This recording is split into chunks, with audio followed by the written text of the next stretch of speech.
Nangis, nangis, nangis, nangis mau pulang. Itu maaf ya kalau kamu menyaksikan ini, aku harus membocorkan rahasia kita. Ya kan itu. Itu yang dilakukan sih tetap selebrasi.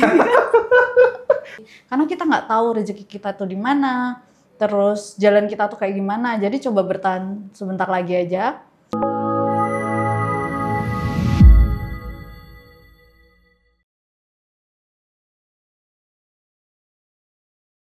Salam para tangguh. Halo sobat para tangguh, kembali lagi di podcast Para Tangguh NPCI Provinsi Jawa Tengah. Bareng aku, Wahyu Setiawan, seorang atlet catur tunanetra. Hari ini kita kedatangan tamu yang sangat wow, sangat spesial sekali karena prestasinya ini dar der dor, war wer war. Dia ini adalah seorang atlet para atletik di nomor lari. Dia ini sering sekali menjuarai berbagai event, entah di nasional, bahkan level-level internasional. Langsung saja kita ngobrol bareng. Halo Pi. Halo. Apa kabar? Alhamdulillah baik Mas Wahyu. Alhamdulillah. Namamu siapa? Evi siapa? Ya, namaku Karisma Evi Tiarani, biasa dipanggil Evi. Oke, Karisma Evi Tiarani. Oke, biasanya dipanggil Evi. Oke. Gimana kemarin terakhir? Katanya kemarin habis dari Tunisia ya? Iya, aku event dari apa Tunisia, tuh? Mas. Grand Prix, Tunis Grand Prix. Tunis Grand Prix. Itu event tingkat Asia terus atau ASEAN atau dunia? Itu nggak kebetulan sih. Itu event internasional. Jadi memang untuk kayak ngumpulin poin untuk menuju ke Paralimpik di LA nanti gitu. Jadi memang per bulan poinnya mulai dari sekarang ya? Iya, sebenarnya malah mungkin dari awal tahun ini sih. Itu cuman kita ikut yang kemarin yang di Tunisia gitu. Oh, wow. Tunisia gimana di Tunisia itu? Cuacanya bagaimana? Tunisia itu bagus, negaranya bagus banget. Terus apa ya Mas ya? Kayak rasanya kayak pulang ke rumah, karena kalau di Tunisia itu kayak dari kedubesnya kayak gitu dari dulu sih, walaupun sekarang udah ganti, cuman kita kayak disambut dengan baik gitu loh. Terus mereka juga kayak excited nonton, jadi kayak bawa pasukan ke stadion gitu buat nonton. Jadi rame ya? Oh, rame banget. Yang Indonesia malah banyak banget yang nonton. Wow. Iya, kayak pulang ke rumah gitu. Berarti nggak ada culture shock gitu? Nggak ada sih, kayaknya nggak ada. Cuma ceklet ya? Iya, nah itu. Tapi sebenarnya kalau anehnya kalau misalkan ke sana itu di sana nggak jet lag, tapi begitu pulang itu berasa banget jet lagnya. Aku juga nggak tahu kenapa sih. Berapa lama kalau ceklet kayak gitu? Aku biasanya bisa sampai 1 bulanan, Mas. Ini aja aku sebenarnya ngantuk, maaf ya teman-teman. Jadi sebenarnya kita berdua tuh kayak 2 orang yang semi kayak ngelindur, berusaha ngobrol gitu. Semoga tetap nyambung gitu ya. Nyambung. Disambung-sambungkan. Iya kan? Aduh. Terus Semangat gimana? Mas editor. Gimana hasilnya? Hasilnya alhamdulillah kemarin dapat emas sih. Cuman kalau untuk waktunya memang belum sesuai harapan. Tapi karena memang dari pelatih belum dipersiapkan untuk kayak persiapan khusus, jadi kayaknya masih persiapan umum gitu. Jadi ya udahlah, nggak apa-apa, itu kayak bagian dari prosesnya aja gitu. Jadi dapat emas ya? Alhamdulillah. Wow, iya. Selamat. Terima kasih. Emas ke berapa ini? Emas ke berapa ya? Pasti lupa. 1 jam kemudian. Saking banyaknya jadi lupa. Amin. Sampai lupa semoga. Nah ini kan bagian dari pengumpulan poin ya? Iya. Untuk Road to LA? Iya Mas. Kemarin waktu di Paris, Prancis juga sudah ikut? Jadi kan pas di Paris itu sebelumnya kan ada sama kayak ngumpulin poin dulu kayak ikut event-event internasional kayak gitu. Nah, nanti kalau udah Paralimpik, dia kayak kembali ke nol lagi. Kita harus mulai ngumpulin lagi kayak gitu, ikut event lagi. Itu kayak pokoknya harus mulai lagi gitu loh, Mas. Oh, berarti tidak serta-merta kalau kita pernah ikut Paralimpik akumulasi gitu enggak ya? Enggak, nanti harus ikut lagi. Gitu. Terus kalau yang kemarin hasilnya gimana waktu di mana namanya? Paris ya? Paris Prancis ya? Alhamdulillah itu kayak pencapaian yang sejauh ini pencapaian yang paling tinggi sih. Jadi alhamdulillah dapat 1 perak dan memang cuma ikut di 1 nomor. Itu kayak alhamdulillah banget kayak kapan lagi ya kan? Kapan lagi? Nyangka nggak waktu itu, waktu di Paris? Gimana ya, sebenarnya kalau dibilang nyangka nggak juga, tapi kayak optimis gitu. Aku tuh ingat banget, aku pernah bilang di salah satu stasiun radio kan, karena memang di kelasku itu bisa dibilang kayak susah, maksudnya susah untuk dapat medali 1, 2, 3 karena memang kayak dari dulu itu dikuasai sama Italia, jadi kayak tiga-tiganya tuh dari Italia gitu. Aku pernah bilang tuh di salah satu stasiun radio kalau tunggu aja kejutannya gitu. Wow, ternyata terkejut beneran. Ternyata terkejut beneran.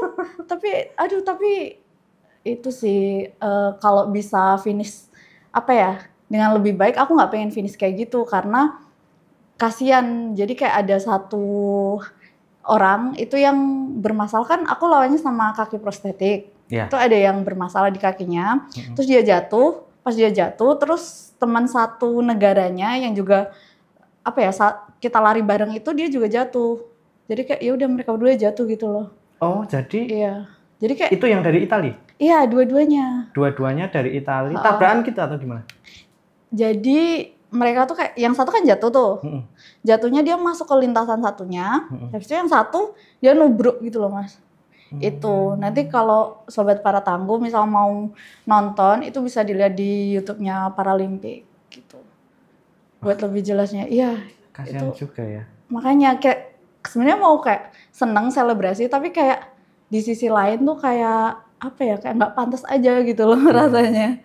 Pengen gitu. Selebrasi tapi empati juga tetap harus hidup. Itu, iya. Lah terus apa yang kamu lakukan waktu itu? Karena kan ini momen-momen yang kamu tunggu ya. Iya. Jadi juara di level Paralimpik itu kan aku yakin semua atlet disabilitas nunggu-nunggu itu gitu. Iya. Dan ada kejadian yang di luar prediksi BMKG juga kan itu. Itu yang dilakukan sih tetap selebrasi. Oh gitu ya. Iya, tapi setelah itu kayak kita langsung ngambilin si yang jatuh itu kayak tetap make sure apakah dia nggak apa-apa kayak gitu. Gitu sih, Mas. Aduh. Jadi tetap disupport ya, walaupun tidak sama negaranya. Iya, karena harus suportif juga. Gitu. Oke, tadi kamu bercerita kalau lawanmu itu pakai kaki apa namanya? Protes ya? Iya, kaki palsu. Kaki palsu gitu. Berarti itu beda kelas sama kamu? Sebenarnya iya, bisa dibilang kayak beda kelas gitu karena aku kan T42. Kalau yang lawanku itu yang pakai kaki palsu itu dia T63. Kalau T42 itu dia setahu yang selama ini aku aku pelajari itu kayak T42 itu dia ada kelemahan sama kayak panjang kakinya juga beda. Di salah satu kaki itu ada yang lemah, tapi dari atas paha. Jadi kayak paha ke atas gitu dia udah lemah. Tapi kalau yang T63 itu mereka kakinya amputi, salah satu kaki itu di atas lutut gitu. Tapi itu kayak dijadikan satu gitu loh, Mas. Oke, sebentar. Aku cerna dulu. Iya. Jadi kalau untuk T63 itu salah satu kakinya pakai kaki palsu? Iya. Bukan dua-duanya? Bukan. Kalau dua-duanya kalau nggak salah itu ada kelasnya lagi. Oh, beda gitu. lagi. Iya. Gitu. Sedangkan kamu, mungkin Sobat Para Tangguh juga pengen tahu nih, Bi. Iya, ini sebenarnya yang banyak ditanyain sama orang-orang. Banyak banget tahu kayak baca di komentar atau mungkin kayak DM di Instagram kayak gitu. Tapi kayaknya nggak bisa dibalas satu-satu. Jadi mungkin aku kasih tahu di sini. Kalau ada yang namanya itu invisible disability. Jadi, tapi kalau aku sendiri sebenarnya bisa dibilang nggak invisible juga karena kelihatan. Tapi banyak juga yang nggak kelihatan. Jadi kita malah kayak kena diskriminasi. Bahkan di dunia disabilitas sendiri kita juga kena diskriminasi gitu loh. Jadi kamu tuh nggak disabilitas, ngapain kamu di sini kayak gitu. Kalau nggak terlihat itu bukan berarti bisa dihakimi gitu. Mungkin kalian aja yang belum tahu. Gitu. Aku juga nggak kelihatan lebih. Gelap. Aku bingung harus merespon seperti apa. Jadi kamu kategorinya canggung ya? Bip, sensor, nggak boleh ya. Nggak boleh. Bip, tanggung gitu. Iya, cacat nanggung. Itu boleh ya, itu boleh ya? Itu boleh ya? Nggak apa-apa. Oh, oke. Nah, berarti kan kamu tadi sudah dibanjiri oleh komentar-komentar orang yang nggak percaya kalau kamu itu disabilitas. Bahkan dari disabilitas sendiri aja nggak percaya kalau kamu disabilitas. Iya. Sempet drop nggak mental? Kalau aku sendiri kayaknya nggak pernah sih selama ini. Tapi kayak orang-orang terdekat gitu yang tahu gitu kayak banyak yang nggak terima. Jadi mereka kayak membanjiri kolom komentar gitu. Kamu tuh nggak dibilang kayak kamu tuh nggak tahu apa-apa kayak gitu. Karena kita juga mau menjelaskan satu-satu itu kan juga susah. Yeah. Gimana ya? Jadi ya udahlah biarin aja. Makanya harapannya karena ada podcast NBC Jawa Tengah ini, kita jadi bisa mengedukasi orang-orang yang belum tahu kalau ada loh yang jenis disabilitas yang kayak gini gitu loh. Jadi kalau aku sendiri itu panjang kakinya tuh beda, jadi kanan sama kiri itu beda. Berapa senti? Sekitar 7 senti. Iya, karena kan kita ada standarnya panjangnya, jadi nggak sembarang panjang berapa gitu, belum bisa tentu masuk gitu. Jadi ada standarnya sendiri. Terus lemah di salah satu kaki yang pendek itu juga, terus ukurannya juga beda sama yang satunya kayak gitu. Mungkin sekilas nggak kelihatan, tapi ya memang itu adanya gitu. Sorry, yang lebih panjang yang kanan apa yang kiri? Yang kanan, ini aku berdiri aja ya? Iya, boleh. Beda. Kalau mau lebih jelasnya nanti mungkin bisa tanya-tanya di Instagram. Jadi bisa kok DM, mungkin nggak bisa balas satu-satu, tapi nanti mungkin next aku bisa jelasin gitu. By video? Iya, by video. Dijelaskan? Iya. Aduh, ditagih habis. Oke, Pi, sebelum lanjut ke pertanyaan yang lain, mari kita minum dulu. Oke. Ya, silahkan. Tos dulu. Oke.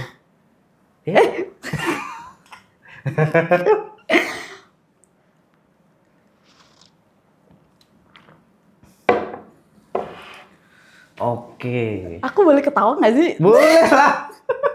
Kenapa nggak boleh? Nanti setelah ini aku jelaskan apa yang terjadi Mas Wahyu. Tapi di belakang kamera ya. Oke, bisa lanjut mungkin. Paralimpik Paris ini event pertamamu di tingkat dunia atau udah keberapa? Di multi event ya? Oke, kalau Paralimpik sendiri itu udah keberapa ya? Karena sebelum Paralimpik kan kita kayak ikut event-event dari, tentunya nggak langsung internasional dong, kayak yang daerah dulu, habis itu yang nasional, terus yang internasional. Yeah. Itu keberapa ya? Lupa, tapi sebenarnya ada yang, kan kita tahu ada ASEAN Para Games, ada ASEAN Para Games, terus sebelum yang Paris ini kan ada Paralimpik Tokyo juga. Nah itu aku alhamdulillah sudah ikut yang dari Tokyo juga. Tokyo? Tahun berapa tuh? 2000, sebenarnya itu kan eventnya untuk 2020, tapi waktu itu diselenggarakan di tahun 2021. Oh, karena COVID itu barangkali ya? Iya, karena COVID jadinya di 2021. Terus hasilnya gimana waktu itu? Hasilnya mirip sih sama yang sekarang, sama yang di Paris. Ada yang jatuh juga. Saya. Oh, kamu aku yang jatuh? Iya dulu Tapi kalaupun nggak jatuh juga belum dapat medali sih Mas. Itu aku di finish di posisi nomor 4. Nomor 4? Nah, tiga-tiganya itu di direbut sama trio Itali itu. Wow. Keren banget mereka memang. Dan di tahun selanjutnya gantian dari Itali yang jatuh ya? Iya, kasihan sebenarnya. Semoga nggak ada kejadian kayak gitu lagi. Iya. Ngeri Mas itu. Kalau tadi kamu bercerita bahwa sebenarnya kamu itu beda klasifikasi sama yang Itali tadi. Menurutmu adil nggak sih? Atau berat nggak? Jadi kemarin itu di Paris itu yang satu klasifikasi sama aku itu ada satu orang lagi dari Great Britain. Jadi kita memang ngobrol sih sebenarnya. Kalau gimana ya, karena yang namanya olahraga kayak gini kan kita nggak tahu kayak adil nggak adil itu kayak subjektif banget gitu. Jadi kita nggak tahu yang sebenarnya kayak gimana. Tapi kalau aku sendiri sih kadang merasa kurang adil karena ya menurutku juga agak susah gitu loh untuk mengimbangi mereka. Cuman kalau itu sudah ditentukan seperti itu berarti itu yang paling baik gitu loh. Karena kan kalau aku sendiri kan kayak orang awam, maksudnya bukan yang menentukan klasifikasi. Jadi kalau untuk aku sendiri sekilas juga kurang adil. Tapi kalau menurut tim yang sudah profesional itu mengatakan adil, berarti ya itu adil gitu Mas. Jadi kayak apa sih namanya sawang sinawang ya. Sama kayak tadi tuh kalian mungkin ngelihat kalau yang disabilitas ini tuh kalian tuh terlalu nggak disabilitas untuk bertanding sama mereka gitu. Iya. Makanya tergantung sudut pandang kita aja sih itu. Jadi kamu walaupun beda kelas dan berat tetap positive thinking ya? Iya, tetap positive thinking ya. Mana tahu kalau rezekinya itu pasti juga akan dapat juga sih Mas. Wow, nah ini kadang sebagai manusia itu kita seringkali nggak bisa menerima kalau kita nggak benar-benar setara gitu ya. Oh iya. Padahal dengan kita berusaha maksimal dan berdoa saja kalau rezekinya juga nggak kemana. Iya benar. Nyatanya juga di kelasmu ada yang jatuh kan. Akhirnya dapat medali juga ya. Jangan ada yang jatuh lagi, jangan. Bahaya dan tapi kasihan. Ini cerita-cerita yang nggak bakalan terlupakan dan nggak terduga gitu loh. Apa kamu menduga kalau ada yang jatuh gitu? Nggak sih, sama sekali nggak. Karena kayak sejauh ini sebelum Paralimpik, sebelum yang di Paris itu aku kayaknya belum pernah lihat yang kaki palsu jatuh gitu. Jadi baru itu, dan dia kan lane-nya di sebelahku. Itu kalau misalkan dia jatuhnya, maaf aku agak lupa posisinya. Cuman kalau misalnya dia jatuh kalau nggak salah ke sebelah kiri, itu dia ke lintasanku. Tapi dia jatuhnya ke sebelah kanan. Nah itu yang rekan satu negaranya dia. Terus kesandung. Ini, aku nggak tahu apakah mereka luka. Semoga enggak sih. Tapi kayaknya enggak. Cuman, kasihan banget.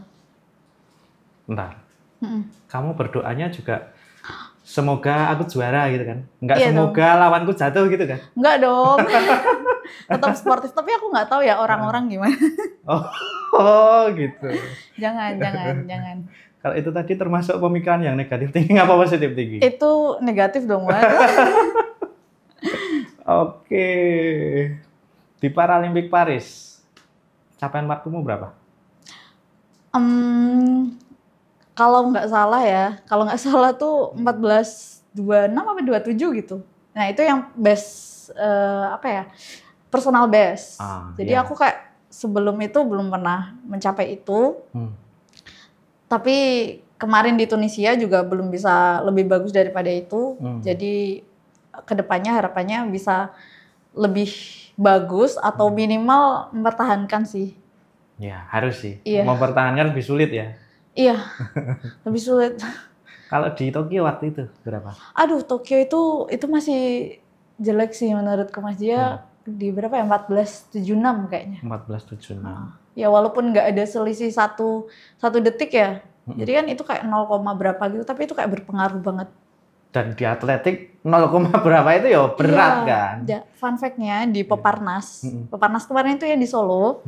Itu aku dapat medali perak dan cuma selisih 0,01 sama yang dapat medali emas. Wah, ngeri itu. Berapa waktunya? Waktu di Peparnas? Itu berapa ya? 73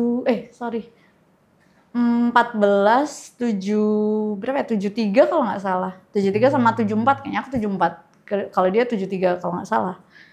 Kelasnya sama kayak kamu? Kelasnya enggak. Kita dicampur juga, tapi beda. Kalau aku T42, kalau yang kemarin di Peparnas itu sama T44. Dia dari Riau. Temanku juga. Iya. Itu. Nah, kalau ini aku jelasin sekalian ya. Kalau T42 itu dia hampir sama. Jadi kayak ada panjang kakinya beda. Cuman dia kayak ada kelemahannya tuh di bawah lutut. Kalau kan dia dari atas lutut, kalau dia dari bawah lutut. Itu kalau nggak salah.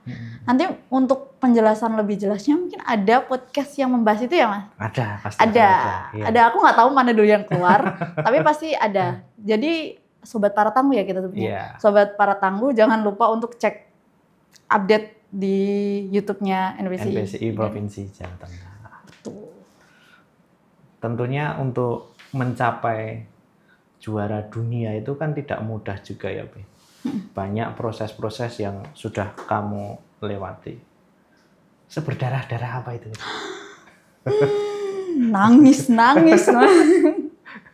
Nangis mau pulang. Iya, jadi dulu itu aku kan gabung di pertama kali tahu olahraga disabilitas itu aku masih kecil, jadi masih umur 14 tahun. Nggak ada yang 13 tahun. 2014 tuh aku 13 tahun. SMP itu ikut event namanya dulu masih Popcada. Popcada, iya. Ingat kan Mas Wahyu? Ingat. Mas Wahyu juga ikut ya kayaknya? Ikut, aku juga masih kecil kok. Iya. Nah itu Popcada yang di Semarang kalau Mas Wahyu ingat. Itu aku ikut aja sih karena waktu itu belum tahu apa itu olahraga disabilitas. Karena itu ada salah satu pengurus NPC, aku kan dari NPC Boyolali, Kabupaten Boyolali, itu yang memperkenalkan ke olahraga disabilitas. Jadi kamu ikut dulu event ini, nanti kalau misalkan udah ikut, udah kenal, kamu bisa milih mau lanjut atau enggak gitu kan. Nah begitu aku ikut event itu, terus ternyata memang belum ada kelanjutan apa-apa tuh, karena waktu itu juga prestasinya belum bagus, karena sama sekali nggak latihan, jadi kayak latihan sih, cuman kayak seadanya gitu loh Mas. Karena aku juga nggak tahu, bukan nggak ada background olahraga dari keluarga kan. Udah habis itu setelah berapa bulan ya, 1 atau 2 bulan itu kayak dihubungi, kamu kalau misalkan pindah sekolah gimana, mau nggak gitu kan. Padahal aku cinta mati sama sekolahku yang di daerah tuh. Terus kayak gimana ya gitu. Terus sama kepala sekolah, itu aku di SMP Negeri 2 Simo, di Simo aku Mas. Itu kepala sekolahnya Pak Andreas namanya, itu kayak support banget. Kamu ini ada kesempatan, jangan disia-siain kayak gitu. Terus akhirnya aku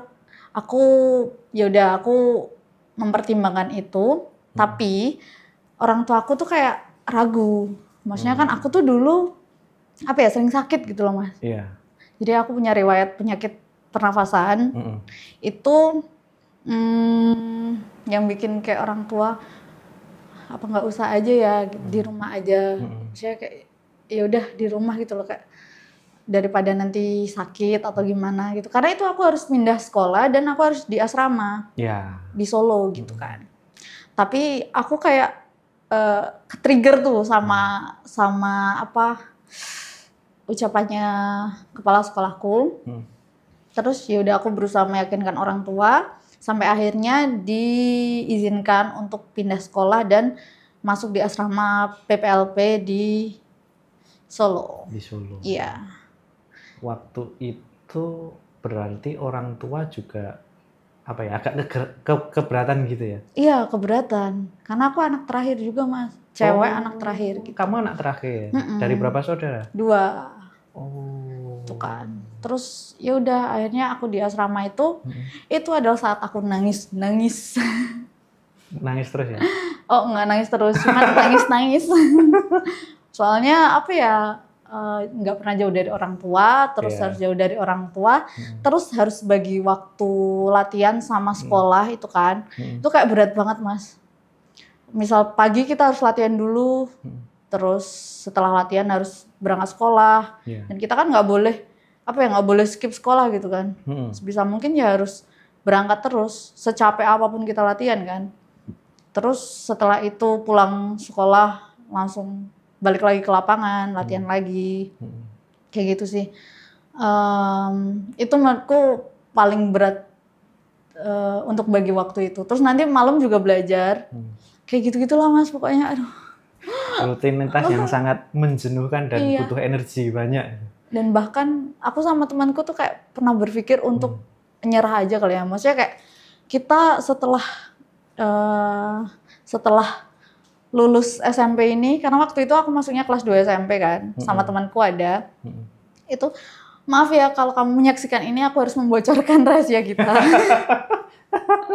Itu, jadi kita tuh kayak gini, pokoknya lulus SMP ini kita kayaknya udah aja ya, berhenti aja ya, karena secapek itu.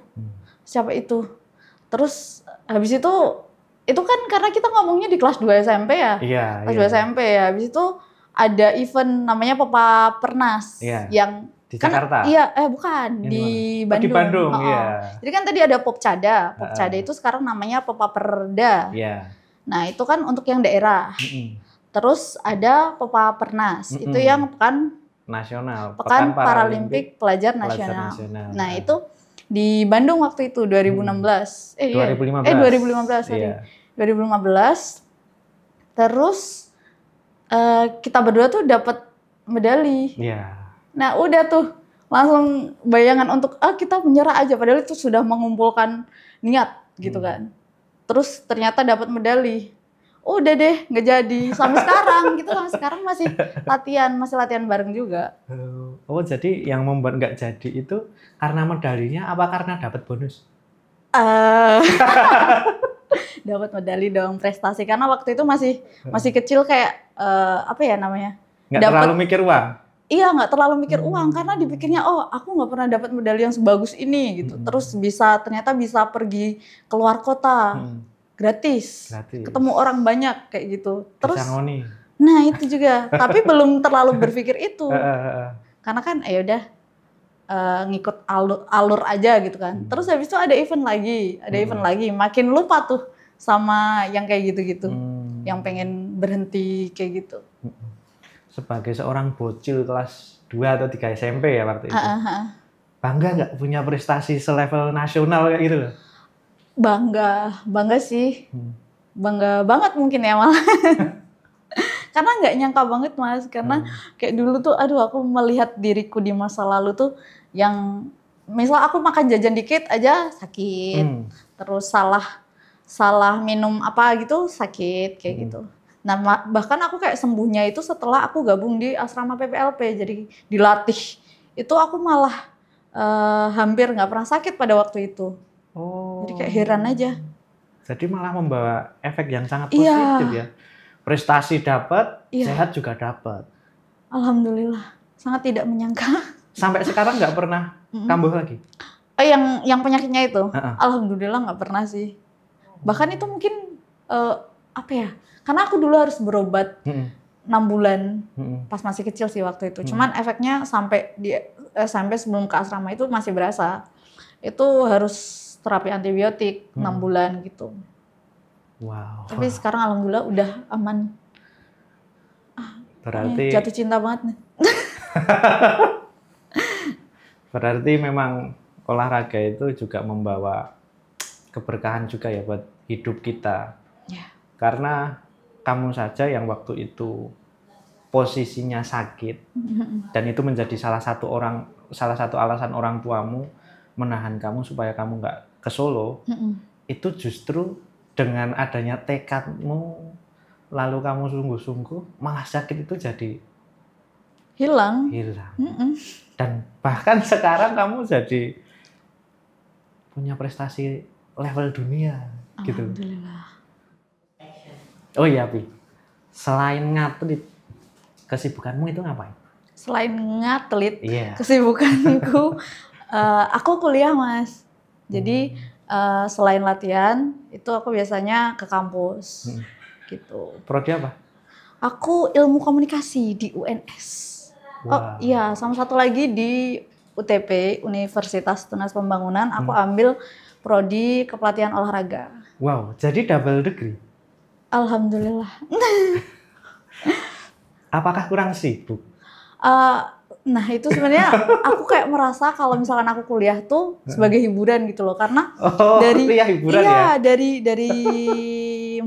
dari muda kan udah kayak di lapangan, terus aku memang sekolah, cuman kayak kurang menikmati sekolahnya karena dulu merasa kayak pressure banget masih kecil, jadi kayak harus bagi waktu ini itu, jadi aku kayak merasa kurang sekolah gitu.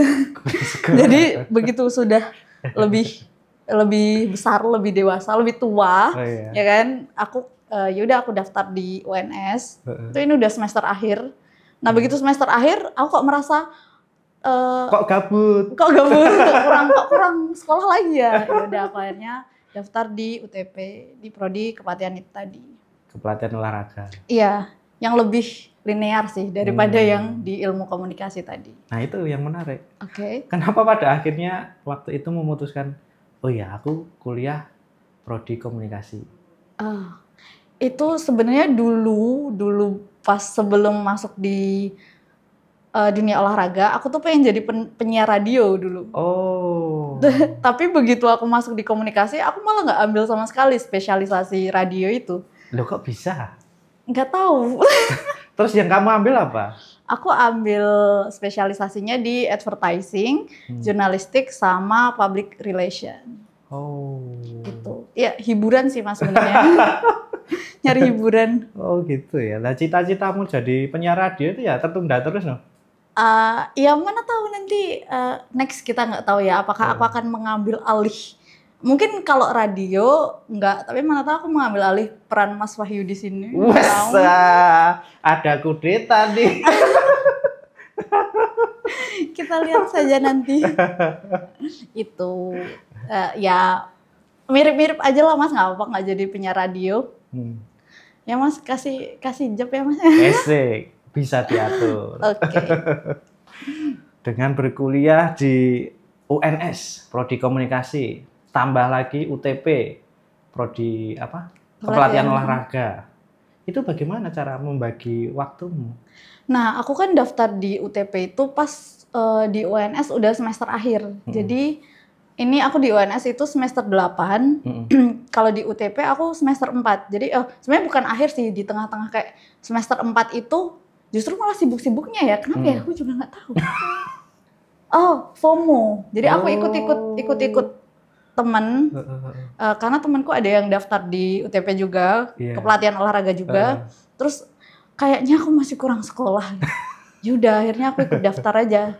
Terus untuk bagi waktunya, itu tadi kalau di UNS, kalau komunikasi itu memang terkenal kurang sibuk kali ya.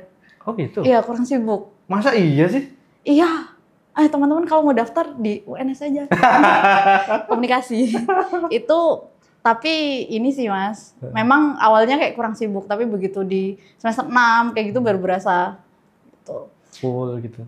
Iya full, kayak karena ada magang dan lain-lain gitu.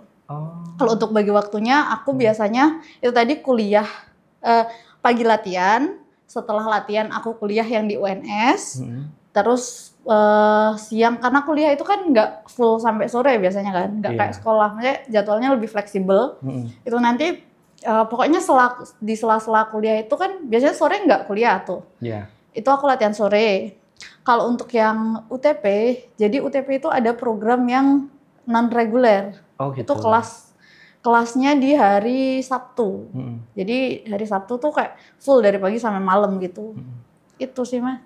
Oh gitu. Jadi justru kuliah ini walaupun banyak tugas pasti ya. Banyak tugas justru malah jadi hiburanmu ya?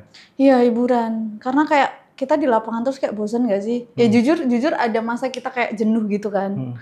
Itu aku latihan itu dari hari Senin itu pagi sore. Terus kalau sekarang tuh Selasa pagi sore juga. Kadang Selasa sore libur sih. Terus sama Rabu pagi sore. Pokoknya 1 minggu itu Senin sampai Jumat itu biasanya pagi sore. Tapi untuk hari Sabtu itu hanya pagi aja. Gitu. Nah makanya bisa tuh untuk yang di UTP. Mantap sih. Ini nggak semua orang bisa. Orang ngatlet sama kuliah satu saja itu udah susah. Apalagi double degree itu. Berarti kan itu ada 3 hal yang harus kamu jalani. Ngatlet, prestasi, terus belajar tentang pelatihan olahraga, dan ilmu komunikasi. Iya. Oh iya. Target lulus kapan? Horor banget ya. Target lulusnya itu semoga ini kan semester 8 tuh. Semester 8 aku masih ngerjain. Jadi belum selesai. Sebenarnya dulu kan targetnya 8 itu udah selesai, tapi ya kita nggak tahu ya. Akhirnya ya udah. Insya Allah semester 9 minta doanya Sobat Para Tangguh. Semoga cepat lulus yang di UNS, habis itu cepat lulus yang di UTP, habis itu apakah aku kurang sekolah lagi? Nggak tahu. Nanti pokoknya minta doa yang terbaik aja. Amin. Mas Wahyu sama kalau nggak salah tuh kita ada di NPC Jawa Tengah tuh ada program PJPAP ya? Iya. Yang ada anak-anak yang usia dini yang masih sekolah itu mereka juga latihan. Jadi kayak hampir mirip sama aku dulu. Itu kayak harapannya sih mereka ini ya, nggak cuma ngejar di akademik. Nggak cuma ngejar di prestasi olahraga. Jadi jangan sampai sekolahnya lupa. Nanti takutnya kayak aku, kayak kurang sekolah gitu rasanya. Tapi kalau misalkan kalian merasa kurang sekolah, nggak apa-apa sih, nanti sekolah lagi aja. Gitu. Semangat teman-teman. Kayak kamu ya, double degree. Triple degree juga boleh nggak sih? Waduh, triple degree. Double degree aja sudah sangat pusing, apalagi lagi triple. Iya, pokoknya kita belajar sampai tua, sampai akhir hayat itu kita kayak harus belajar terus gitu. Menurutku, jadi ya tetap semangat teman-teman. Ya. Kuliah dan ngatrit itu kan kadang waktunya nggak pas ya, ada yang berbenturan pasti. Nah, apakah kamu pernah konflik bersama dosen gitu karena kamu ada event kebetulan atau ada latihan dan kamu nggak bisa kuliah? Oke. Justru kalau selama kuliah itu alhamdulillah enggak, tapi pas aku masih sekolah di SMA aku dulu, itu aku pernah kayak, karena dulu kan memang belum terlalu dikenal ya NPC atau olahraga disabilitas, itu belum terlalu dikenal, jadi aku pernah tuh kayak merasa tidak dianggap sama guru di SMA gitu. Jadi sering kayak kayak dimarahin, tapi aku terlalu takut untuk mendengarkan gitu. Jadi mungkin itu yang bikin gak tak masukin hati, karena aku terlalu takut untuk mendengarkan itu, kayak dimarahin atau seingatku tuh kayak kamu jangan sok, ada guru yang bilang kamu jangan sok pokoknya intinya jangan sok keren gitulah. Soalnya di sini di sekolah ini juga ada yang atlet PON tapi dia tetap sekolah gitu.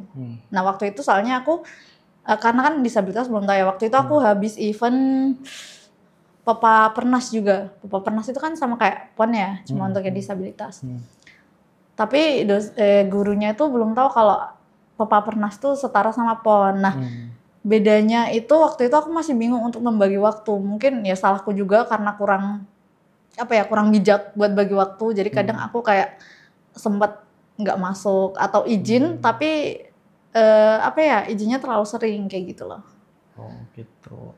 Jadi malah di bangku perkuliahan aman-aman saja dan bisa dikomunikasikan ya? Iya, karena mungkin sudah belajar dari pengalaman yang dulu. Nah ini buat teman-teman PJPAP juga, mungkin kalau yang latihan itu kalau bisa tetap bijak untuk manage waktu. Jangan sampai mengecewakan guru-guru juga, karena kadang kan guru juga nggak tahu, maksudnya nggak semua orang tuh paham sama kondisi kita. Jadi kadang kita juga harus ngalah untuk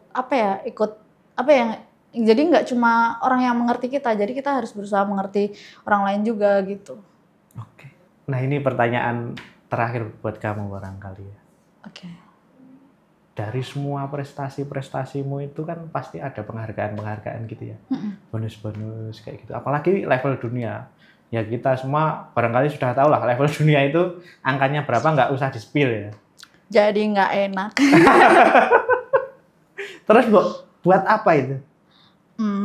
Karena aku ini masih mahasiswa, masih pelajar, jadi kayak yang satu ditabung dulu untuk pendidikan, terus yang kedua untuk investasi tentunya. Kayak mungkin karena aku tinggalnya kan di desa tuh, jadi aku beli bukan bermaksud untuk flexing ya kan. Takut banget. Tapi investasi kayak kebun kayak gitu-gitu sih Mas. Sama yang ketiga itu untuk apa ya, untuk bertahan hidup sih. Iya, untuk bertahan hidup. Itu. Yang prestasi buat investasi dan paling utama juga buat bertahan hidup itu tadi. Ya. Pesan-pesan Vi untuk adik-adik kita atau teman-teman kita atau orang tua yang di luar sana memiliki anak-anak disabilitas. Oke. Untuk teman-teman, terutama yang mungkin sudah terjun di dunia disabilitas ya, dunia olahraga disabilitas, itu mungkin mereka masih sekolah juga. Jadi kalau dari aku, misal kalian merasa ingin menyerah karena capek banget ya kan teman-teman, misal mau sekolah tapi habis itu harus latihan kayak gitu, coba bertahan sedikit lagi. Mana tahu ya kan ada yang bikin kalian apa ya, termotivasi lagi, karena kita nggak tahu rezeki kita tuh di mana, terus jalan kita tuh kayak gimana. Jadi coba bertahan sebentar lagi aja. Terus untuk orang tua yang punya anak disabilitas, tolong disupport, terus jangan disembunyiin. Jangan apa ya, jangan, kadang kan ada yang orang tua tuh punya anak disabilitas tapi mereka malah kayak dibedakan gitu sama anaknya yang lain kayak gitu. Jangan. Kalau bisa dirangkul, terus diarahkan mereka minatnya di apa. Kalau memang di olahraga, kan sekarang ada tuh olahraga disabilitas kayak NPC kayak gini, coba diarahkan, mana tahu cocok kayak gitu sih Mas. Oke, terima kasih Evi atas obrolannya. Oh, ada boneka ya? Iya, ini boneka dari maskot dari Peparnas kemarin di Solo. Oh, aku nggak tahu barusan ada boneka ya ternyata ya. Iya, mau flexing. Sobat Para Tangguh, obrolan yang sangat dar-der dari Evi Tiarawati yang prestasinya sudah mendunia. Semoga menjadi inspirasi dan motivasi, dan buat kalian-kalian yang pengen request tema bisa komen di sosial media kami atau di YouTube channel kami. Jangan lupa subscribe, like, comment, and share. Salam Para Tangguh.